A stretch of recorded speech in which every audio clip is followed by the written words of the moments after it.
네, 4.7 재보궐선거 이제 2주 앞으로 다가왔는데요. 서울시장 선거에선 민주당 박영선 후보와 국민의힘 오세훈 후보 간 1대1 구도가 확정되면서 양측의 신경전이 치열해지고 있습니다. 네, 국회 취재기자 연결해서 자세한 내용 알아보겠습니다. 박초롱 기자. 네, 국회입니다. 서울시장 대진표 확정 후 맞는 첫날 아침부터 그야말로 난타전이 시작됐습니다. 연달아 라디오 인터뷰에 출연한 박영선 후보는 오세훈 후보의 내곡동 땅 의혹을 파고들었습니다. 이 내곡동 땅 의혹은 오세훈 후보가 서울시장으로 재직하던 시절 그린벨트였던 처가 소유 땅이 보금자리지구로 지정되는 데 관여해서 36억 5천억 원을 셀프 보상받았다는 의혹입니다. 박 후보는 내곡동 문제가 LH 사태의 원조격이라고 공격 수위를 높였습니다.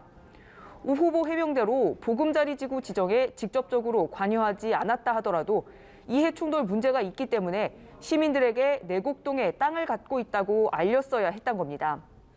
민주당은 중도 이미지를 가진 오 후보가 사실은 태극기와 손잡은 극우 정치인이라며 공세에 나섰습니다.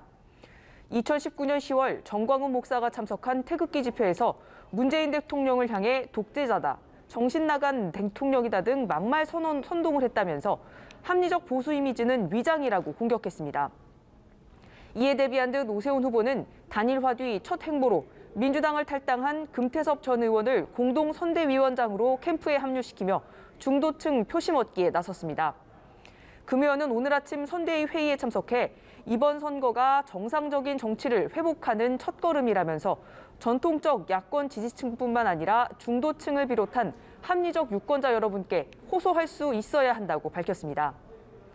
오 후보는 문재인 대통령을 향해선 반통합 분열의 독재자라는 독설을 쏟아내며 실정과 무능의 대명사 문재인 아바타가 아닌지 박영선 후보에게 묻고 싶다고 했습니다.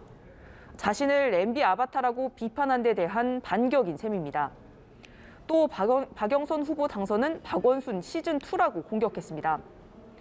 오 후보는 민주당이 성추행당으로서 면모를 부인하지 않고 있다고 했고 국민의힘은 논평을 통해 이번 선거가 박 후보와 박원순 전 시장을 함께 심판하는 날이 될 거라고 강조했습니다.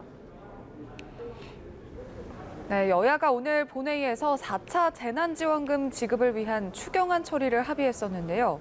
선거에 묻혀서 관심을 못 받고 있습니다. 추경안 처리 오늘 되는 겁니까? 네, 민주당은 기존 합의대로 오늘 추경안을 처리하겠다고 밝혔습니다. 김태년 당대표 직무대행은 오늘 추경안이 통과돼야 이번 달 안으로 4차 재난지원금을 지급할 수 있다면서 무슨 일이 있어도 오늘 처리하겠다고 강조했습니다. 국민의힘은 이번 추경안이 선거를 앞둔 졸속 예산안이라면서 더 깎아야 한다고 맞서고 있습니다. 사업별 심사에 시간이 좀 더 필요하다는 건데 특히 일자리 사업 예산을 문제 삼았습니다. 여야가 어젯밤 늦게까지 예산 항목과 액수 조정에 나섰지만 원안을 고수하는 여당과 대폭 삭감을 주장하는 야당의 입장이 맞서 접점을 찾지 못했습니다. 합의가 불발될 경우 과반 의석을 가진 민주당이 추경안 단독 처리에 나설 수도 있는데 여야 협상 상황을 한번 지켜봐야 할 것 같습니다. 민주당은 일단 단독 처리는 전혀 검토하지 않는다는 입장입니다. 민주당은 LH 사태를 거치며 급물살을 탄 이해충돌 방지법 처리에 대해선 최대한 오늘 통과를 위해 노력하겠다고 밝혔습니다. 지금까지 국회에서 전해드렸습니다.